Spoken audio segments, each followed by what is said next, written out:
నిన్న ప్రశాంత్ కిషోర్ ఆంధ్రప్రదేశ్లో ఏ ప్రభుత్వం వస్తుందని చెప్పి జ్యోతిష్కం చెప్పాడు. ప్రశాంత్ కిషోర్కి ప్రస్తుతం ఏ రాష్ట్రంలోనూ కూడా ఎవరు కూడా అతన్ని ఏ రాజకీయ పార్టీ వ్యూహకర్తగా పెట్టుకోలే. అతనికి ఉన్నటువంటి ఐప్యాక్లోంచి కూడా అతన్ని తరిమేశారు. ఐప్యాక్ టీము వైఎస్ఆర్ కాంగ్రెస్ పార్టీకి ఇప్పుడు కూడా పనిచేస్తుంది ఋషి ఆధ్వర్యంలో. లగడపాటి రాజగోపాల్ లాగా ఇతను కూడా జ్యోతిష్కం చేయడం మొదలెట్టాడు.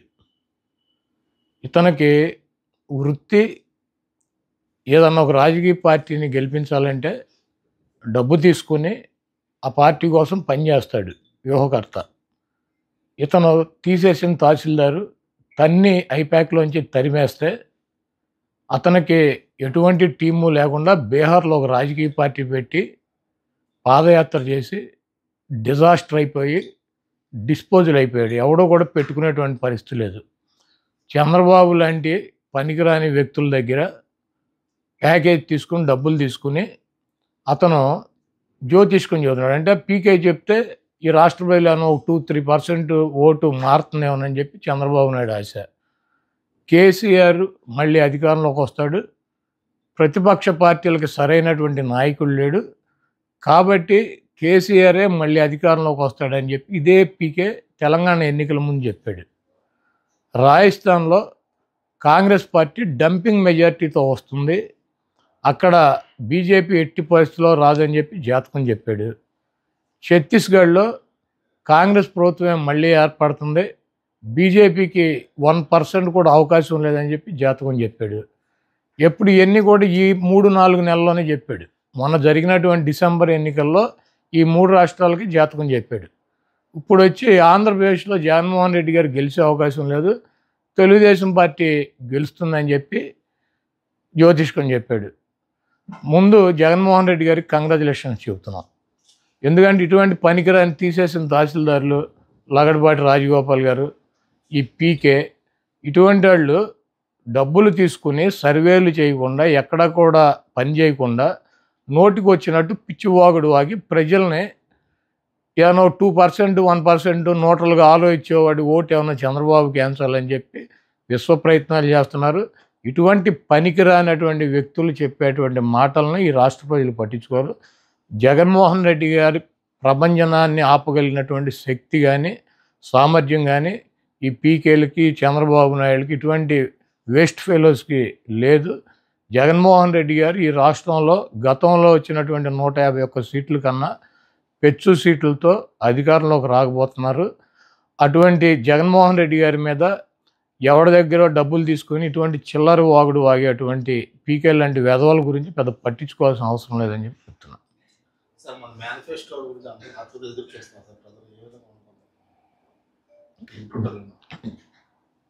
మా రాజకీయ పార్టీకి మాకు వ్యూహం ఉంటుంది. సిద్ధం అని చెప్పి సభలు పెట్టి ఈ రాష్ట్రంలో ఉన్నటువంటి 175 నియోజకవర్గాల్లో ఉన్నటువంటి కార్యకర్తలను కానీ వైఎస్ఆర్ సానుభూతి పరులను కానీ మా పార్టీ అధికారంలోకి రావాలని చెప్పి నిరంతరం పనిచేసేటువంటి నాయకుల్ని, కార్యకర్తలని, సానుభూతి పరులని ఒక చోటకి చేర్చి జగన్మోహన్ రెడ్డి గారు ఎన్నికలకి సిద్ధం అని చెప్పి సిద్ధం సభలు నిర్వహిస్తున్నారు.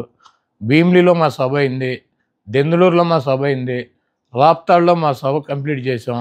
ఇప్పుడు ఒంగోలు జిల్లాలో 4వ సభ పెడుతున్నాం, అది 10వ తారీఖున అని చెప్పి అనౌన్స్ చేశారు. మా పార్టీ ఒక వ్యూహం ఉంటుంది. మొత్తం అందరినీ కూడా 175 నియోజకవర్గాల్లో గెలిపే లక్ష్యంగా వైనాట్ 175 అని చెప్పి సిద్ధం అని చెప్పి మేము సిద్ధంగా ఉన్నామని చెప్పి అన్ని రకాలుగాను మేము ముందుకెళ్తున్నాం. ఎన్నికల నోటిఫికేషన్ వచ్చినాక రాకముందు మేనిఫెస్టో కూడా రిలీజ్ చేస్తారు. ఎందుకు అంత కంగారు? తప్పకుండా జగన్మోహన్ రెడ్డి గారు ఒక మాట చెప్తే ఆ మాటకు కట్టుబడి ఉంటాడు. ఆయనకి విశ్వసనీయత ఉంది, ఆయన చెప్పినటువంటి మాట నిలబెట్టుకుంటాడు అన్నటువంటి నమ్మకం ఉంది ప్రజలకి. అదేవిధంగా మాకు 175 నియోజకవర్గాల్లో అభ్యర్థులు ఉన్నారు, మా పార్టీ క్యాడర్ ఉంది, మాకు ఐప్యాక్ టీం ఉంది, మాకు పబ్లిసిటీ చేసుకోవటాకో లేకపోతే గడప గడపకి జగన్మోహన్ రెడ్డి గారి మేనిఫెస్టోని జారీ చేయడానికి 24 గంటల సమయం మాకు చాలు. కాబట్టి మేనిఫెస్టో జగన్మోహన్ రెడ్డి గారు రిలీజ్ చేస్తారు, వెయిట్ చేయండి. చంద్రబాబు గారు సచివాలయాన్ని కూడా తాకట్టు పెట్టేస్తారని అంటున్నారు. ఈ రాష్ట్రంలో 4 లక్షల కోట్ల రూపాయలు అప్పులు ఉన్నాయి. దాంట్లో 2,50,000 కోట్ల రూపాయలు చంద్రబాబు నాయుడు చేశాడు. 4 లక్షల రూపాయల్లో 2,50,000 కోట్ల రూపాయలు జగన్మోహన్ రెడ్డి గారు చేసినటువంటి అప్పులు. ప్రభుత్వ ఆస్తులు తాకట్టు పెట్టకుండా బ్యాంకులో లోన్ ఇస్తారా? ప్రభుత్వ ఆస్తి తాకట్టు పెట్టకుండా బ్యాంకులో లోన్ ఇస్తాడా? పలానా తాకట్టు పెట్టాలి, పలానా తాకట్టు పెట్టకూడదు, పలానాది మార్టిగేజ్ చేయాలి, పలానా షూరిటీ చేయాలని ఏమన్నా డాక్టర్ బిఆర్ అంబేద్కర్ గారు రాజ్యాంగంలో రాశారా? సెక్రటేరియట్ ఏంటి చంద్రబాబు గడిదా? ప్రభుత్వాన్ని. ప్రభుత్వం డబ్బులు కావాల్సి వచ్చినప్పుడు, ప్రజలకు అవసరమైనప్పుడు, బ్యాంకుల్లో డబ్బులు కావాల్సి వచ్చినప్పుడు మార్టిగేజ్ చేస్తారు, తాకట్టు పెడతారు, మళ్ళీ డబ్బులు కడతారు, రిలీజ్ చేసుకుంటారు. సెక్రటేరియట్ ఏమన్నా బాబు గడి సొత్తా, చంద్రబాబు గడి బాబు గడి సొత్తా? ఇది తాకట్టు పెట్టారు, అది తాకట్టు పెట్టారంటే వీడు పెట్టినయే పెట్టాలా? కానీ చంద్రబాబు నాయుడు పెట్టినటువంటి ఆస్తులు తాకట్టు పెట్టాలి. ఏమైనా రూల్ ఉందా? రాజ్యాంగంలో రాసి ఉందా పలానా ఆస్తి పెట్టాలి, పలానా ఆస్తి పెట్టకూడదు? అది ప్రభుత్వం ఇష్టం. వాళ్ళు బ్యాంకర్స్తో మాట్లాడి బ్యాంక్ వాళ్ళు డబ్బులు కావాలన్నప్పుడు వాళ్ళు ఏదోటి మార్టిగేజ్ అడుగుతారు. ప్రభుత్వ ఆస్తి ప్రభుత్వం వాళ్ళు దాన్ని బట్టి వాళ్ళకు ఉన్నటువంటి వెసులుబాటుని బట్టి పెట్టుకుంటారు. సెక్రటేరియట్ పెట్టేశారు. సెక్రటేరియట్ ఎంత? 10 ఎకరాల పొలం. దాన్ని తాకట్టు పెడితే దాని విలువ ఎంత? 10 కోట్లు, లేకపోతే ఎకరం 20 కోట్లు ఉంటుంది, 2 కోట్లు ఉంటుంది, 20 కోట్ల ఆస్తి. ఒక సచివాలయమే పెట్టారా? నువ్వేం పెట్టలేదా గతంలో? ఈ చంద్రబాబు నాయుడు అనేవాడు ఒక చిల్లర రాజకీయ నాయకుడు.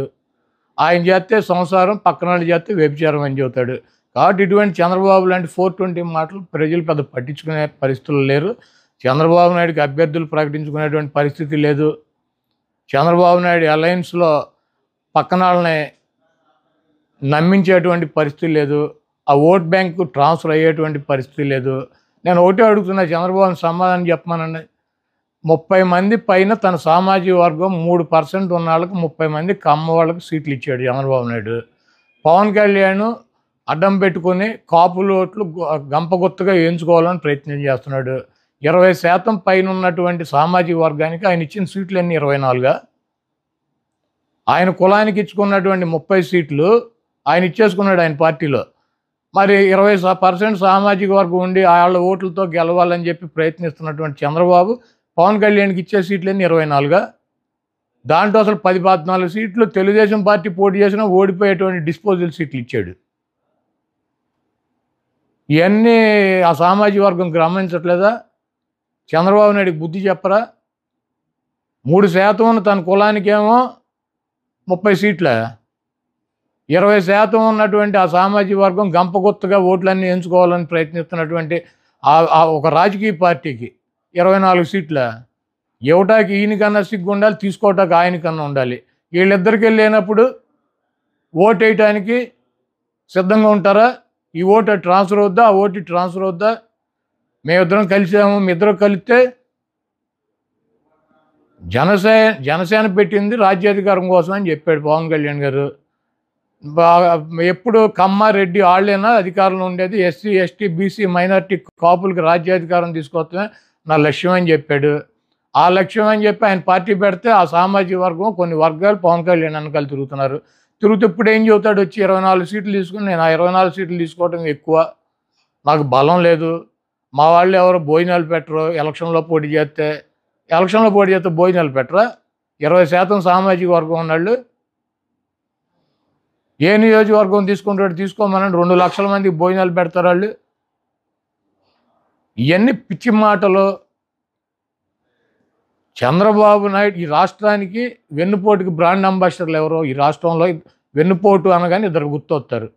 ఒకడు చంద్రబాబు నాయుడు, 2 నాదెండ్ల. పవన్ కళ్యాణ్కి అటు ఒకటి ఇటు ఒకటి ఎవడుంటాడు? ఈ పక్కేమో నాదెండ్ల మనోహర్ కూర్చుంటాడు, ఈ పక్కన చంద్రబాబు నాయుడు కూర్చుంటాడు. మనం సిద్ధం సభలో చూసాంగా, ఇద్దరు బ్రాండ్ అంబాసిడర్ల వెన్నుపోటుకి ఒకడేమో వెనకాలే తిరుగుతూ ఉంటాడు, ఇంకోడేమో ఎప్పుడు కావాలంటే అప్పుడు వెళ్ళి కలిసి వస్తూ ఉంటాడు. వీళ్ళిద్దరూ కలిసి పవన్ కళ్యాణ్ ఏం చేస్తారు? ఈ రాష్ట్ర ప్రజలకు తెలియదా? ఆయన పార్టీ కేడర్కి తెలియదా? ఆ సామాజిక వర్గానికి తెలవదా? ఈరోజు పవన్ కళ్యాణ్ని రక్షించుకోవాల్సినటువంటి అవసరం చంద్రబాబు దగ్గర నుంచి జన సైనికులకి, ఆయన పార్టీకి మద్దతు ఇచ్చేటువంటి ఓట్ బ్యాంక్కి వాళ్ళకు ఉంది. ఎందుకంటే ఎన్టీ రామారావు లాంటి మహానుభావుడిని వాళ్ళిద్దరూ వెన్నుపోటు పొడిచి అవతల పారేశారు. ఈ పవన్ కళ్యాణ్ ఎంత ఆయనతో పోల్చుకుంటే? అధికారంలో ఉండి ముఖ్యమంత్రి పీఠం మీద ఉన్నాడని కోల్దోసి పక్కన పడేశారు ఇద్దరు, నాదెండ్ల నారావారు. పవన్ కళ్యాణ్ ఎంత? 24 సీట్లు ఇచ్చి దాంట్లో 14 సీట్లు అసలు ఓడిపోయే సీట్లు ఇచ్చి చంద్రబాబు నాయుడు ముఖ్యమంత్రి అవ్వాలి, జనసేనకి ఏమో సీట్లు రాకూడదు, ఆ ఓట్ బ్యాంక్తో ఈయన ఒక 100-150 సీట్లు సాధించాలని నేను ప్రయత్నం. ఇవన్నీ రాష్ట్ర ప్రజలు గమనించట్లేదా? నేను ఒకటే అడుగుతున్నా, నీ సామాజిక వర్గం 3% ఉంది, 30 సీట్లు ఇచ్చుకున్నావు. 20% ఉన్నటువంటి సామాజిక వర్గం ఆయన వచ్చి పార్టీ సపోర్ట్ చేస్తే ఆయనకి ఇచ్చిన సీట్లని 24, అవి కూడా అడిగిన చోట ఇచ్చావా? నీవు ఎట్టి బస్సులో నువ్వు కూడా గెలవలేని సీట్లు వాళ్ళకి ఇస్తావు. వెన్నుపోటుకి బ్రాండ్ అంబాసిడర్లు ఇద్దరు కూడా పవన్ కళ్యాణ్ గారికి కుడి వెడమ ఆయన్ని పట్టుకొని ఆయనతో నడిపిస్తున్నారు. ఇది పూర్తిగా సీటుల్లో వెన్నుపోటు. రేపు ఎన్నికల్లో పవన్ కళ్యాణ్ గారిని ఏదో మేము జగన్మోహన్ రెడ్డి గారు ఓడిస్తాకి ప్రయత్నం చేస్తున్నాడని ఎల్లో మీడియా వస్తుంది. భీమవరంలో ఓడిస్తాకి, అక్కడక్కడ పిఠాపురంలో ఓడిస్తాకి. మేమెట్టా ఓడిస్తాం? ఇప్పుడు భీమవరంలో 54,000 ఓట్లు టీడీపీకి వచ్చినాయి, 60,000 ఓట్లు పవన్ కళ్యాణ్ గారికి వచ్చినాయి, 70,000 మాకు వచ్చినాయి. మా 70 మాకు ఉంటాయి. ఆ 60ని 54 కలిస్తే మేమెట్ట ఓడిస్తాం? పక్కగా పవన్ కళ్యాణ్ని ఓడించే తెలుగుదేశం పార్టీ. పక్కలో బళ్ళెం ఎందుకు, షేర్ అడుగుతారు, వీళ్ళతో న్యూసెన్స్ అని చెప్పి చంద్రబాబు నాయుడికి తెలవదా? తెలుగుదేశం పార్టీ కేటర్కి తెలవదా? తెలుగుదేశం పార్టీ వాళ్ళు ఓటేస్తారు పవన్ కళ్యాణ్ గారికి. పక్కా రాసి పెట్టుకోండి, పవన్ కళ్యాణ్ని ఓడించేది వైఎస్ఆర్సీపీ కాదు, తెలుగుదేశం పార్టీ శ్రేణులు, చంద్రబాబు నాయుడు, లోకేష్ ఆధ్వర్యంలో పవన్ కళ్యాణ్ని వాళ్ళే ఓడిస్తారు. వాళ్ళే అక్కడ వైసీపీకి ఓటు వేస్తారు. కాబట్టి మేము పవన్ కళ్యాణ్ని ఓడించాలనో, చంద్రబాబును ఓడించాలనో, లోకేష్ను ఓడించాలనో, లేకపోతే పలానా వ్యక్తిని ఓడించాలని చెప్పి వైఎస్ఆర్ కాంగ్రెస్ పార్టీకి టార్గెట్లు ఉండవు. 175 నియోజకవర్గాల్లో వైఎస్ఆర్ కాంగ్రెస్ పార్టీ అభ్యర్థులను గెలిపించుకోవటానికి మేము శక్తి వంచన లేకుండా మేము కృషి చేస్తాం, పని చేస్తాం. మా అభ్యర్థులు గెలవటానికి మా వైఎస్ఆర్ కాంగ్రెస్ పార్టీ, జగన్మోహన్ రెడ్డి గారు, మా శ్రేణులు పనిచేస్తాయి. ఎవరిని ఓడించాలి, ఎవరికి వెన్నుపోటు పడవాలి, ఎవరిని నాశనం చేయాలి, ఎవరిని సంకనాగించాలి, ఈ కార్యక్రమం అంతా చంద్రబాబు, లోకేష్ చూసుకుంటారు. వాళ్ళకి కావాల్సినటువంటి సహాయ సహకారాలు వెన్నుపోటు 1, ఈయన వెన్నుపోటు 2. 1కి అప్పచెప్పారు. 1 వెనకాల ఉండే మొత్తం కూడా కార్యక్రమాన్ని పూర్తి చేస్తారు. డెఫినెట్గా జనసేన అభిమానులకు కానీ, పవన్ కళ్యాణ్ గారికి కానీ ఒకటే చెప్తున్నా, బూతులు ఎలా వైఎస్ఆర్ కాంగ్రెస్ పార్టీకి మెజార్టీ వచ్చినాయి, పవన్ కళ్యాణ్ కానీ ఆయన అభ్యర్థులు కానీ ఏ రకంగా డిఫీట్ అయ్యారో రేపు రాబోయే రోజుల్లో ఎన్నికలు అయిపోయినాక వాళ్ళే స్పష్టంగా తెలుసుకుంటారు. చంద్రబాబు నాయుడు చేతిలో వెన్నుపోటుకు గురవుతున్నటువంటి పవన్ కళ్యాణ్ అప్రమత్తంగా కనుక లేకపోతే, ఆయన శ్రేణులు అప్రమత్తంగా లేకుండా గుడ్డిగా ఈ 420ని దొంగలనే కనుక నమ్మినట్లయితే డెఫినెట్గా పవన్ కళ్యాణ్ మూల్యం చెల్లించుకుంటాడు రేపు రాబోయే ఎన్నికల్లో.